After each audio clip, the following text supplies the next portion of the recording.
of money laundering. Mr. Speaker, one other reason why I have provided the 20-something companies and the properties is also to demonstrate character. Some of these companies have not transacted.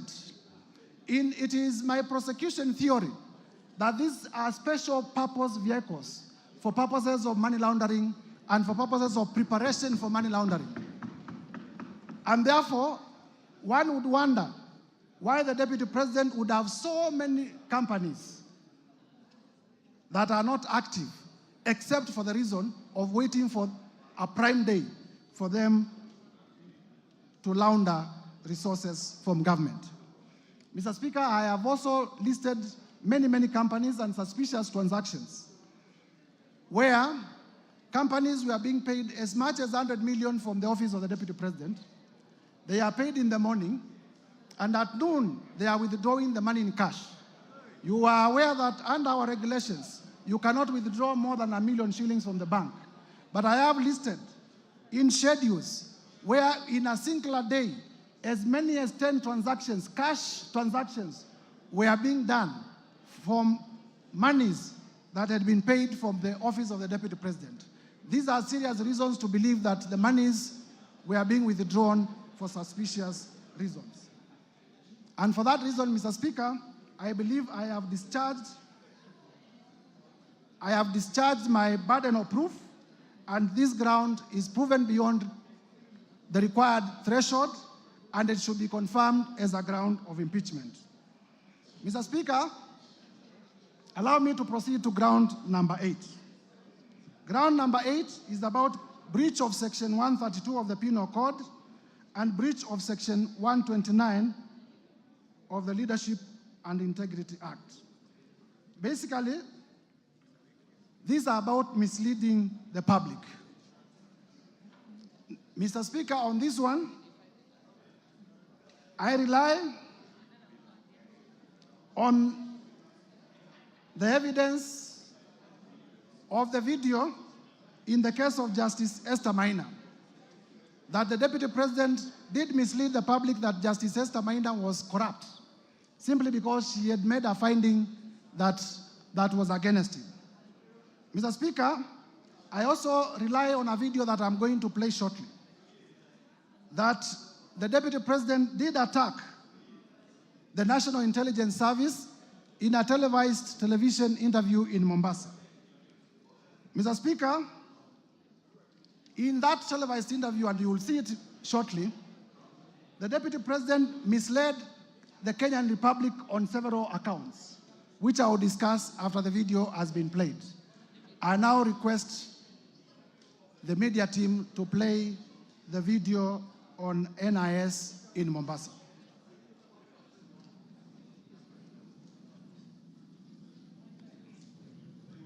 Where did the rain begin to beat us?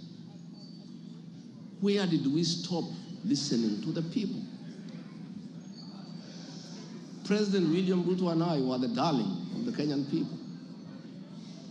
By listening to them, by engaging them.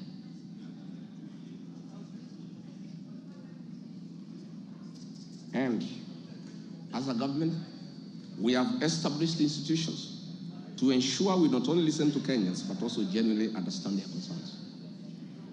We invest significant resources in these institutions, particularly the National Intelligence Service, for this purpose.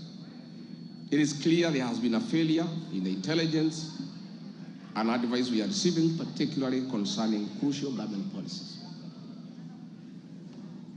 The President of the Republic of Kenya today has admitted that it has come to his attention that the people of Kenya did not want anything to do with the Finance Bill 2024.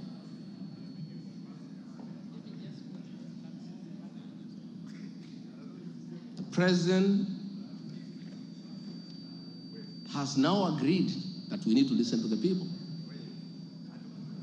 And I sympathize with my boss, President William Ruto, because this information was not available to him. I know President William Ruto. Had he known 2 months ago that the people of Kenya did not want anything to do with the Finance Bill 2024, he would not have asked his parliamentary party to push it through. Yet, we have an organization paid by the public to give him and government such information. And that is where the problem is. We have a dysfunctional National Intelligence Service that has exposed the president, the government, and the people of Kenya. Had the National Intelligence Service briefed the president 2 months ago about how the people of Kenya feel about the Finance Bill 2024, so many Kenyans would not have died. Property would not have been destroyed. Offices would not have been touched. There would have been no mayhem. But they slept on the job. It had to take people to die, property to be destroyed, protests across the country for the president to know the truth of what the people of Kenya feel. Yet, there is an organization paid for by the public to brief the president and the government about the feeling of the Kenyan people. With your permission, Mr. Speaker, I request Officers that we of the pause the National video Intelligence Service, because officers of the National... we have already displayed the context. Mr. Speaker, the point I'm making here is simple. That this is the Deputy President of the Republic of Kenya. By virtue of being the Deputy President of the Republic of Kenya, he is also a member of the National Security Council. The NIS is also in membership of the National Security Council. And therefore, the Constitution has provided fora where the Deputy President, in case he has any concerns, he can raise them within the official structures of government. Instead of doing that, he chose to be reckless, with complete disregard of the office, of the high calling of the office that he holds, the office of the Deputy President. It will be remembered that at this particular time, the country was at a security crisis, and inflammatory remarks would have led to the country disintegrating.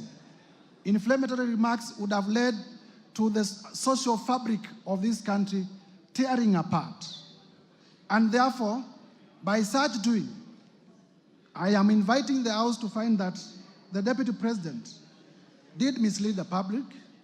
The Deputy President did live below the expectations of the office that he holds, made unfounded, sensational statements, and therefore, that ground should be upheld for his impeachment. Mr. Speaker, further to that, in the oath of allegiance to office, the Deputy President swore, and I quote, to refrain from directly or indirectly revealing such matters as shall come to my knowledge in the discharge of my duties and committed to my secrecy. Mr. Speaker, as you would notice in that clip, the Deputy President says that he has been told in confidence. Mark the words, I have been told in confidence by officers of the following. And while aware that he took an oath not to divulge information that comes to him in secrecy, he went ahead and divulged that information. I'll be inviting this House to find that the Deputy President breached his own oath of allegiance to office. And a person who breaches his own oath of allegiance to office is not fit to hold the office of the Deputy President.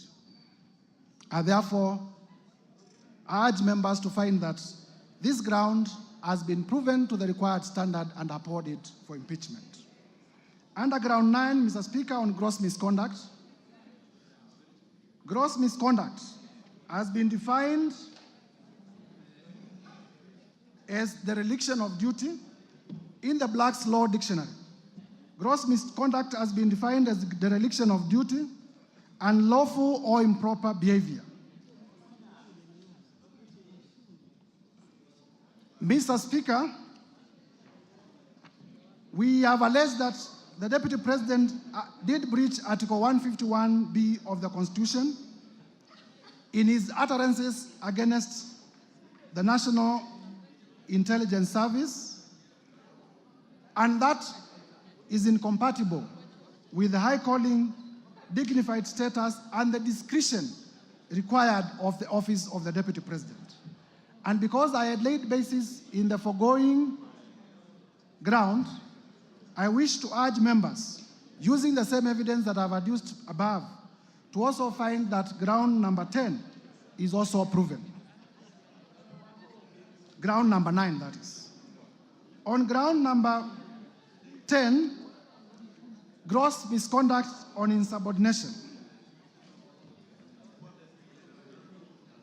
We have the evidence of Mercy Wanjau in the form of an affidavit that cabinet makes decisions and the Deputy President defies.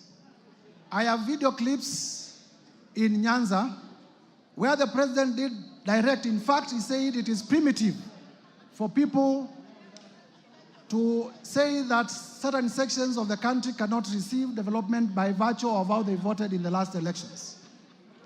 And then immediately thereafter, the Deputy President repeated his shareholder Kenya government company utterances, directly contradicting the President. In that arrangement, Mr. Speaker, I am submitting that that is insubordination, and the evidence that we have tendered in the interest of time on record is enough to prove that ground, and members should be able to approve that the Deputy President, His Excellency Rigathi Gachagua, has been undermining his boss, has been undermining cabinet, and therefore is guilty of the offense of gross misconduct in terms of insubordination. Mr. Speaker, I come to a very interesting last one, which is that the Deputy President has breached Article 151B and Section 34 of the Leadership and Integrity Act. Mr. Speaker, in my bundle of evidence, I have the affidavit of Dr. Andrew Muller, which I would want displayed. Dr. Andrew Muller, Mr. Speaker, was the acting CEO of the Kenya Medical Supplies Agency. Kenya Medical Supplies Agency, through funding of the Global Fund, did advertise for a tender for purchase of mosquito nets to benefit Kenyans. The tender was worth about 3.7 billion. In this affidavit, Mr. Speaker, Dr. Andrew Muller avers that when he came to KEMSA, and Mr. Speaker, the witness is before the House, but because this is not the trial chamber, we will not lead him in evidence, nor will he be cross-examined, but he's ready to be cross-examined when we go to Senate. He avers that when he was appointed as an acting CEO of KEMSA, and he came to office, he found the tender ongoing, and one day, the Deputy President called him, threatened him, so that he could release a bid bond. In his testimony, he says that a company that was being fronted by the Deputy President, if you allow me just to get where the, because this is important, at page 70 to 76,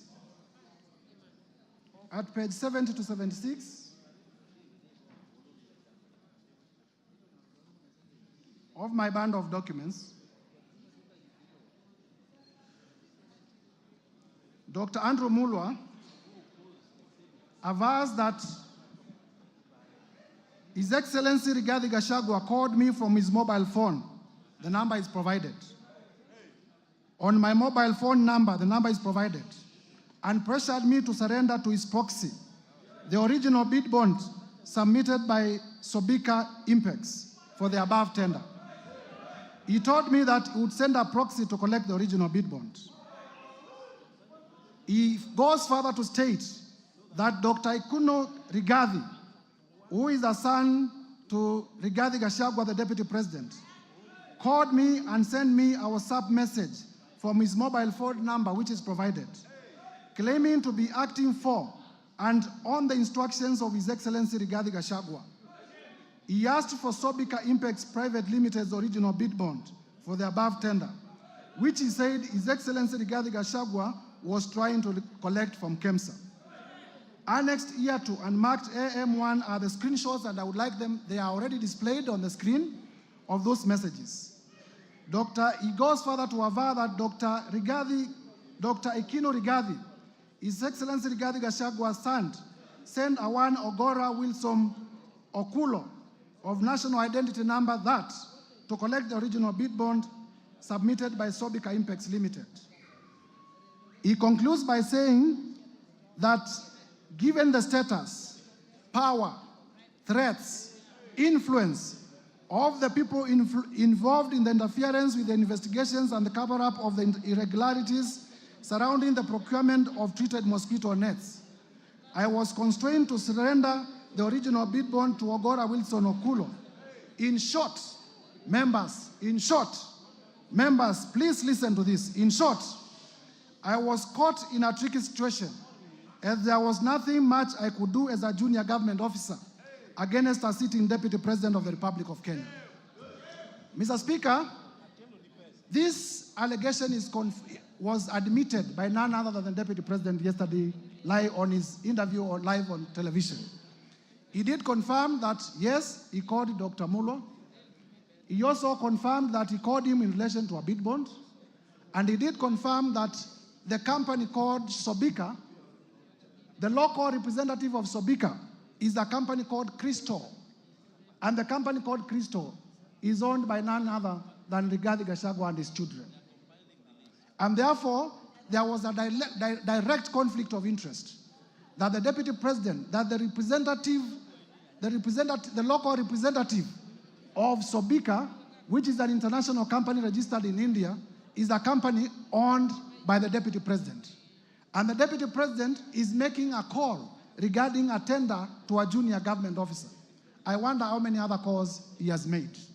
But I do not need to belabor this point because none other than the Deputy President himself did admit on live television yesterday that he did make the call. It was in relation to the bid bond, and therefore I urge members to adopt the evidence of Dr. Andrew Mulwa as the truthful and factual evidence exhibiting that His Excellency Rigathi Gachagua did interfere with the tendering process and also did interfere with the investigation into the same. His Excellency the Deputy President did inform the country falsely that no money was lost. Mr. Speaker, you would know that this tender was funded under the Global Fund. And the Global Fund, through letters that we have exhibited, did cancel this funding. And therefore, the Kenyan people lost up to 5 billion Kenya shillings and as well a relationship with the Global Fund, which is a major partner in our health sector. And therefore, to allege that no money was lost is false because the Global Fund did cancel the tender and also it affected our relationship in terms of funding from the Global Fund. And we had to do a lot of diplomatic work, going to WHO, going to Geneva, in order to restore our relationship with the Global Fund. Mr. Speaker, lastly, members, I have rushed through the grounds because of the time allocated. I have endeavored to provide evidence that all the 11 grounds that are proposed for the impeachment of His Excellency Rigathi Gachagua are merited, and there is enough evidence. The work of this chamber is to examine whether prima facie there is a case. The trial chamber is the Senate. And therefore, I want to plead with members of this House. It doesn't matter whether you signed the motion or you did not sign the motion.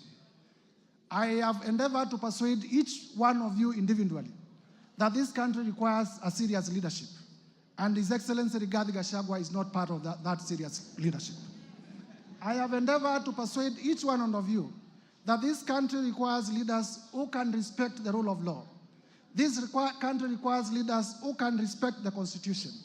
And His Excellency Rigathi Gachagua is not one of them. And therefore, I take this time to implore on each one of you, besides our political persuasions, to realize that we want the best for our country. This is the country that we shall bequeath to our children. And if the country is destroyed by reckless leaders like His Excellency Rigathi Gachagua, there will be nothing to bequeath our future generations. And therefore, persuade each one of you, please vote with your conscience, put Kenya first above your politics when you come to vote. Lastly, Mr. Speaker, members of parliament. If you listen carefully to His Excellency Rigathi Gachagua, and I did say at the time of giving my notice of motion, I have nothing against him as a person. But I was perturbed yesterday because His Excellency Rigathi Gachagua did insult members of parliament. He insulted the intelligence of members of parliament. There are members here who are senior lawyers. There are members here who are senior accountants. There are members here who are teachers. There are members here who are accountants. There are members, all of us are respected in our societies. The people of Kenya have elected us to exercise a constitutional mandate in this country. But His Excellency Rigathi Gachagua did say that most of the members of parliament signed the motion without reading it. That is an insult to your intelligence. His Excellency Rigathi Gachagua, in the live interview yesterday, did say that parliament is a theater of the absurd. In my training as a lawyer, he who insults the jury, he who insults the jury deserves no mercy from the jury. He who insults the jury deserves no mercy from the jury. His Excellency Rigathi Gachagua has insulted you before Kenyans. I urge you to rise up to the occasion. I urge you to rise up to the occasion. Uphold all the 11 grounds. Uphold all the 11 grounds. Uphold all the 11 grounds. Mr. Speaker, there is evidence that I have not gone through. The whole issue of Wamunyoro investments and the land in Embakasi. I have evidence in my bundle of documents that His Excellency Rigathi Gachagua used his office as the Deputy President, called junior officers at the Ministry of Lands, forced them to forge documents to the effect that Wamunyoro Investment had bought the land in Embakasi long even before it had been registered as a company. That land, Mr. Speaker, belongs to a sickly civil servant. It belongs to a father, it belongs to a mother. Mr. Speaker, we must have a Deputy President who is compassionate. I watched the Deputy President yesterday on television displaying impunity and arrogance. He told Kenya, yes, I have said Kenya is a company, Mutadu. He has said that Kenya is a company. Unapologetically, he has said Kenya is a company. Is this the kind of a person you would want to be your Deputy President?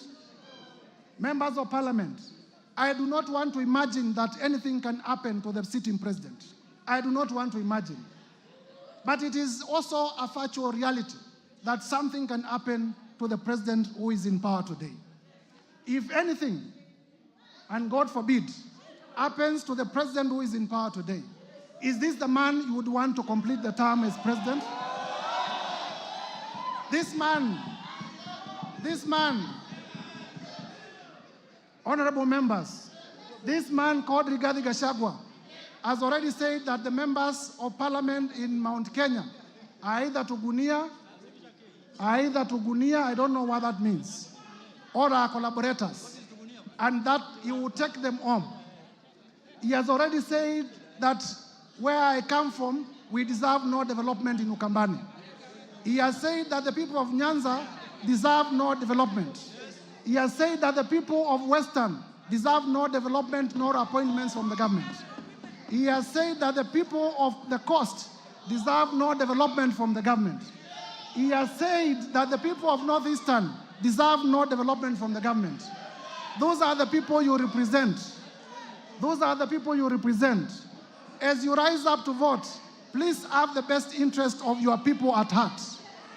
I urge you, honorable members, as one of your colleagues.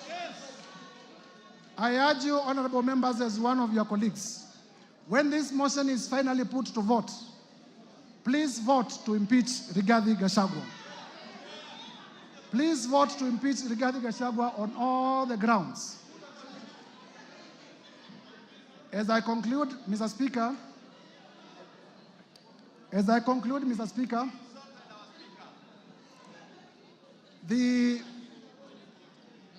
I am confident that colleague members of parliament who approve this motion. And I want to assure you, in the event that you vote for this motion, I will also persuasively defend it before the Senate. And I am sure the Senate of the Republic of Kenya will also uphold, and Kenya will have a better deputy president who views the country as a whole. With those remarks, Mr. Speaker, I beg to move and call our able deputy majority leader, the Honorable Owen Baya, to second the motion. I thank you, Mr. Speaker. Owen Baya, you have 10 minutes.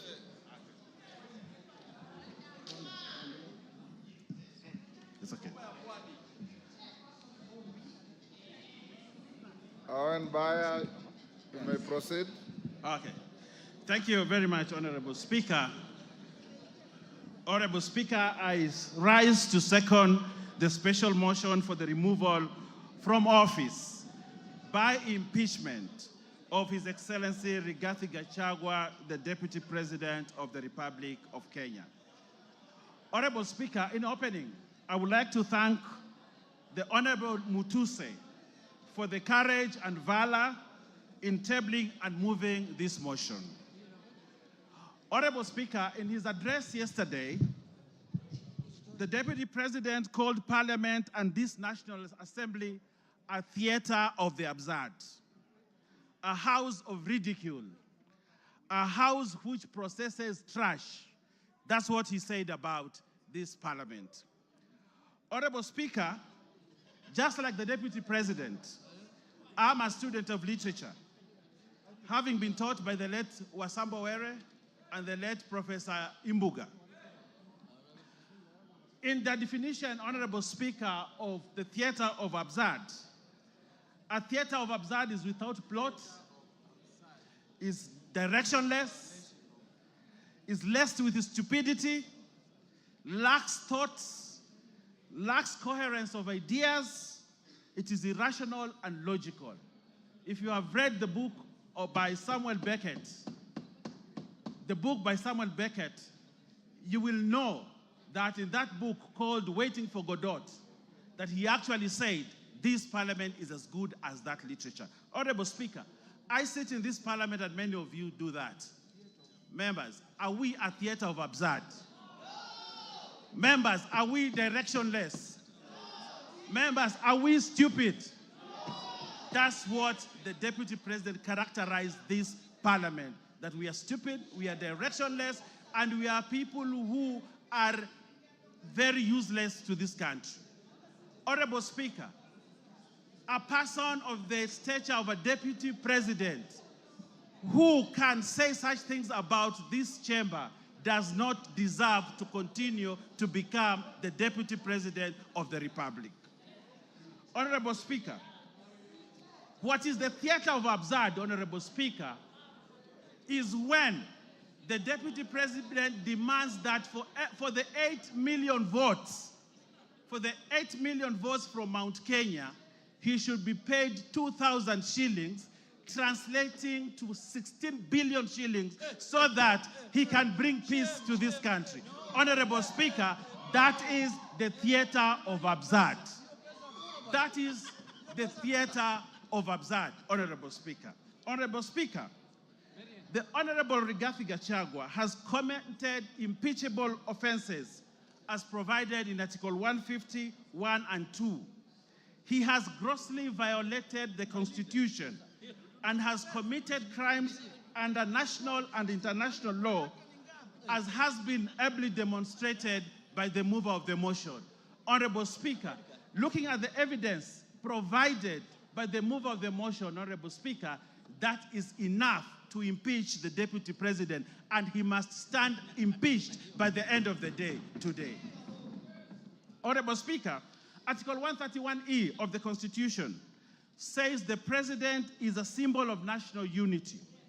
Read together with Article 147(1), that the Deputy President is the principal assistant of the President and shall deputize the President in the execution of the functions of the presidency. Honorable Speaker, for this to happen, there must be harmony at the top, in spite of how they were elected to office. His shareholding utterances, and we saw the utterances on the TV here, as demonstrated by the mover, on the shareholding. This ensures that there's no harmony at the presidency. But what the deputy president wants to do is to balkanize this country. Balkanize the country where, like in George Orwell's Animal Farm, there are other people who are more equal than others. And as a parliament, we must refuse to buy into the theory of the deputy president, Honorable Speaker. Honorable Speaker, the deputy president has taken himself and wants to be a tribal king of the Murima, ready to break the country, sow seeds of disunity for his own political gain.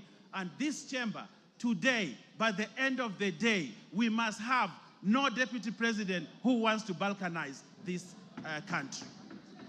Honorable Speaker, the office of the deputy president is a high office as established under Article 130. The authority of his office must be exercised within the provisions of Article 10(2), which anchors this principle of national unity. As core, the holder of this office must exercise this article at the highest level ever. Honorable Speaker, as deputy president, he must be beyond reproach. Like Caesar's wife, Honorable Speaker, like Caesar's wife, he must be above any form of suspicion, beyond reproach. But Honorable Speaker, the utterances and the actions of the deputy president brings his reputation to disrepute because he has sown sort of disunity and he has taken a trajectory that is likely to bring balkanization of this country. For that, Honorable Speaker, we cannot continue to have a deputy president who cannot uphold the oath of his office, and therefore, Rigathi Gachagua must go. Honorable Speaker, if you look at the story of Pompey, the wife of Julius Caesar, you realize that although she had been accused of sacrilege, but the court acquitted her. But Julius Caesar actually divorced Pompey, not because of what she had been accused of, but because there was suspicion that he could have done something like that. And on that, only on that, Honorable Speaker, as a chamber, as a parliament, we have the authority and right to say, this guy has brought himself to disrepute, he has gone below, and he has portrayed himself as a man who cannot be trusted with the position of a deputy president of the Republic of Kenya. And therefore, Rigathi Gachagua must go. Honorable Speaker, Article 131(2), C and D gives the president and his deputy the responsibility to promote and ensure the unity of the nation and promote respect for the diversity of the people and communities. Honorable Speaker,